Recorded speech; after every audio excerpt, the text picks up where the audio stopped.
preferir ao outro, né? E o curso cumpre essa função, ou seja, o que o professor falou, o professor Teske falou, ou seja, perguntar antes é a regra de ouro, mas perguntar sem condição, simplesmente se colocar à disposição. Posso te ajudar? Preciso de ajuda? E não quer ajuda para atravessar a rua, porque apesar da boa intenção, quer ajuda para atravessar a rua, pressupõe que a pessoa não tem condições de atravessar a rua. Capaz, não é mesmo? Exato. Então é um oferecimento, mesmo que de boa intenção, mas condicionado. Então são regras básicas, são regras simples, né?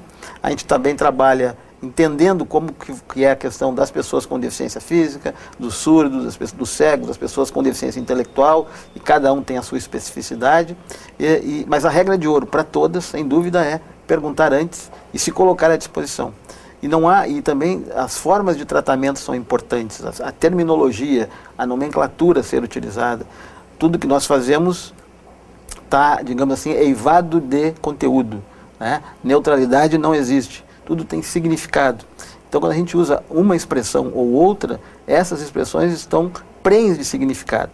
Então, é importante que a gente também entenda o que cada uma delas significa, para não usar expressões equivocadas, que muitas vezes, apesar da boa intenção, causam mais mal-estar e ofendem mal. Que tipos de expressões equivocadas? Eu penso que muitas vezes as pessoas se referem aos surdos, né, e dizem, o surdo mudo. E o mudo, né, tem um derivante aí no inglês que é mute, que significa estúpido. Porque na Idade Média, uma pessoa que não escutava, um surdo, ele era considerado estúpido. Então falar surdo mudo significa surdo estúpido. Né? Ou você tratar a pessoa sempre como um portador de necessidade. Né? Portador, quer dizer, como se você portasse alguma deficiência durante o dia, de noite você não tem, outro dia você coloca a diferença. Muitas pessoas ficam na dúvida de chamar pessoas deficientes ou portadores de necessidades especiais. Eu penso que o Humberto, logo no início, deixou isso muito claro, né, Humberto? Deficiente é a estrutura. A deficiência precisa ficar com a estrutura e a diferença com a pessoa. Então, se a diferença é da pessoa e a pessoa é que produz conhecimento, nós sempre precisamos colocar pessoa em primeiro lugar. Então, pessoa com deficiência.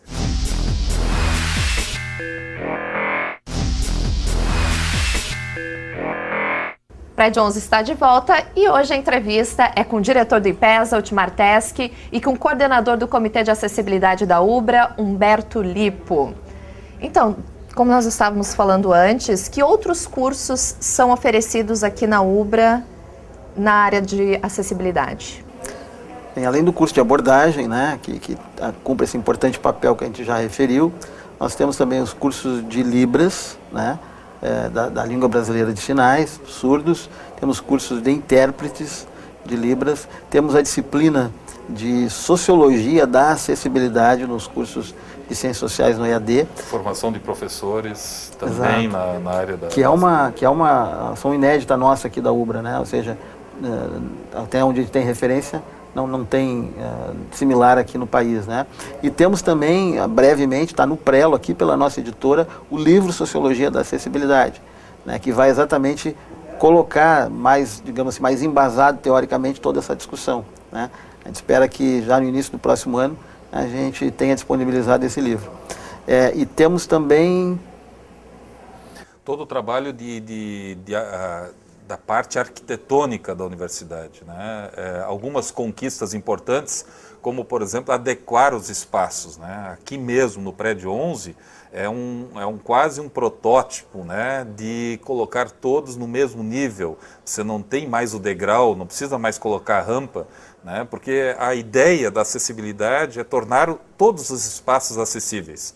Claro que os pequenos detalhes, né, muitas vezes uma sala de aula que não tenha a possibilidade de ser aberta de uma forma autônoma por uma pessoa com deficiência, um cadeirante, já é um obstáculo, né? Então a acessibilidade sempre é o horizonte. Quanto mais tu te aproxima dela, mais ela se afasta, né? Um estúdio, muitas vezes, aparentemente acessível, com um degrau já não é acessível, né? Então, exatamente. Então isto é uma questão que é permanente.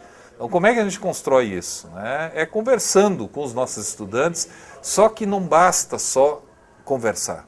Nós temos que dar acesso para que as pessoas com deficiência convivam e possam fazer seus cursos, qualquer curso. Então, se a Verônica tem um colega na área, né, da comunicação, que é uma pessoa surda, que é uma pessoa cega, que é uma pessoa com cadeira de roda, que é uma pessoa com deficiência física, obviamente que você vai lidar com isso de uma forma bem mais tranquila do que aquele que nunca teve um colega, né, com deficiência. Mas na universidade você já está com a cabeça feita. Então é muito mais interessante se você, desde criança, possa conviver com uma pessoa com deficiência. Agora, nós estamos falando da deficiência, né, mas nós não podemos esquecer que o ser humano ele aprende com a diferença. Somos todos diferentes e é por isso que a gente produz conhecimento. Então, o conhecimento não pertence a um ou ao outro. O conhecimento, ele é de todos e a gente aprende com as diferenças. O conhecimento brota das diferenças. Então, eu penso que esse recorte é importante ser feito e falado. E dentro da universidade, né, esta é a ideia de a gente discutir a acessibilidade de uma forma ampla, para que todos tenham acesso aos espaços e ao conhecimento. E vocês têm uma estimativa de quantos alunos com deficiência estão matriculados aqui na universidade? Esse semestre estamos fechando a nossa estatística, regularmente matriculados. Nós estamos aqui com 52 surdos, né, regularmente matriculados em 25 cursos diferentes. Nós estamos aqui com 6 acadêmicos cegos e deficientes visuais.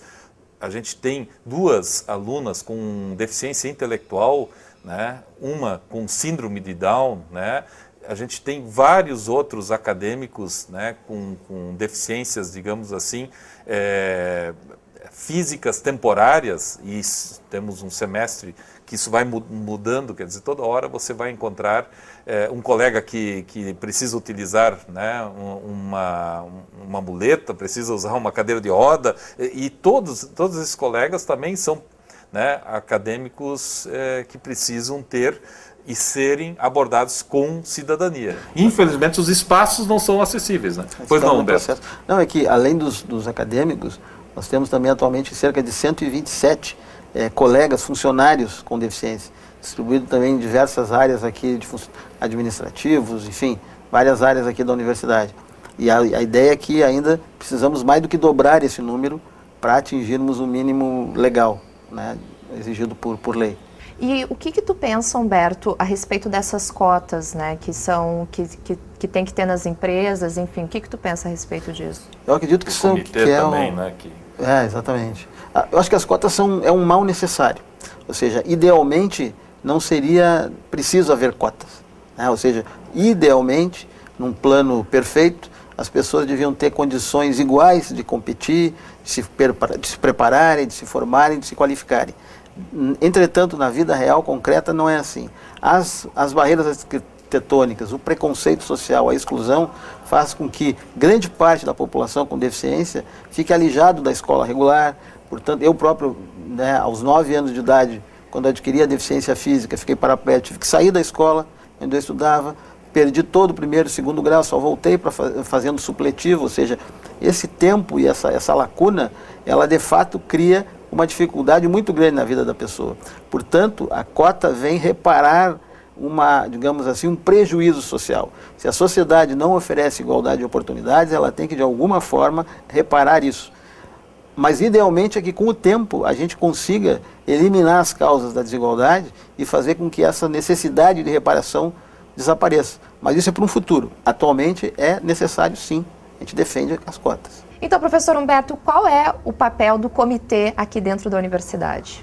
Papel muito importante, que é envolver o conjunto da universidade na discussão e na solução dos problemas de acessibilidade aqui na universidade. Ou seja, todos os preceitos, os manuais de acessibilidade dizem que se não começar pela instância superior de qualquer instituição, fracassa. Ou seja, e no comitê estão representadas todas as pró-reitorias, gabinete do reitor, departamento jurídico, prefeitura universitária, enfim, biblioteca, departamento de engenharia, todos os setores importantes, relevantes, significativos para a vida aqui da universidade têm assento no comitê. E ali são discutidos todas as ações nesse sentido, tanto do ponto de vista acadêmico, quanto do ponto de vista prático, concreto, de instalação de rampas, de instalação de um projeto modelo que estamos implantando aqui de guias para deficientes visuais, inclusive com indicação sonora, que é novo, que é inédito, que a gente espera em breve. Como o totem da biblioteca. Exatamente, o totem faz parte do projeto e a gente espera que em breve ele possa estar funcionando em todo o campus aqui, né? Então, o comitê cumpre esse papel. Por exemplo, por ação do comitê, foi criado na Pró-Reitoria de Pós-Graduação uma linha de pesquisa sobre acessibilidade, pela primeira vez na história da UBRA. Isso parece pouco, mas é extremamente relevante, porque essa questão começa pouco a pouco a ter visibilidade aqui na universidade, né? E só dessa forma, com o trabalho, né, paciente, passo a passo, ao longo do tempo, a gente vai conseguir atingir o resultado. E eu penso que o sonho nosso, né, é que possamos aqui, por exemplo, no estado do Rio Grande do Sul, convidar qualquer prefeito de qualquer município, dos 496 municípios que a gente tem nesse estado, convidá-lo para vir aqui na universidade e que ele possa ver em loco como se faz. Eu penso que com toda essa qualidade, com toda essa intensidade, com todo esse conhecimento que é produzido dentro dessa universidade, com este apoio da nova UBRA, dessa nova perspectiva de que, de fato, precisamos reconhecer politicamente todas as diferenças, no caso, individuais, no que tratando-se das pessoas com deficiência, eu penso que podemos transformar isso aqui num grande laboratório, para que possamos, né, colocar em prática todas essas teorias que a gente vai construindo. Então, razão social e a razão técnica, mas a razão social acima da razão técnica, mas ela é importante e também tem que acontecer. Então esses projetos, eu penso que o comitê ele tem uma responsabilidade enorme dentro do contexto, também servindo como um modelo para algum gestor público que queira implantar esta perspectiva no seu município e assim tornarmos acessíveis os espaços que a gente tem e constrói, porque afinal são os seres humanos que constroem os espaços. E se esses espaços não são construídos de forma adequada, é porque não estão dialogando com a própria natureza, porque a natureza respeita as diferenças em todas as suas dimensões. É por isso que, por exemplo, uma flor, por isso que existe o amarelo, né? O amarelo é uma diferença dentro da natureza que atrai os insetos que não enxergam bem. Imagina se a natureza toda fosse verde. Então o amarelo possibilita aquele inseto que não enxerga bem buscar o seu alimento. E estamos vivendo nesse período onde precisamos deixar brotar esta semente, né, que reconhece e que de fato valoriza as nossas diferenças individuais, sociais e culturais. E a gente agradece esse espaço que é tão importante para também implantarmos este sonho e seguirmos, né, orientando-se através desse horizonte que é a acessibilidade universal como direito de todos, né, reconhecendo então as diferenças que a gente falou tanto aqui. E qual é o contato então, professores, do Comitê de Acessibilidade aqui da UBRA? É Comitê Acessibilidade, tudo junto, @ubra.br. E também podem fazer o contato com ipesa@ubra.br, ipesa@ubra.br. Então, professores, muito obrigada pela participação de vocês aqui no Prédio 11, obrigada pelos esclarecimentos de vocês sobre esse tema tão importante. Parabéns aí pelo trabalho de vocês. Nós que agradecemos esse momento e essa oportunidade. Obrigada. E hoje nós ficamos por aqui. Uma ótima semana a todos e até o próximo sábado.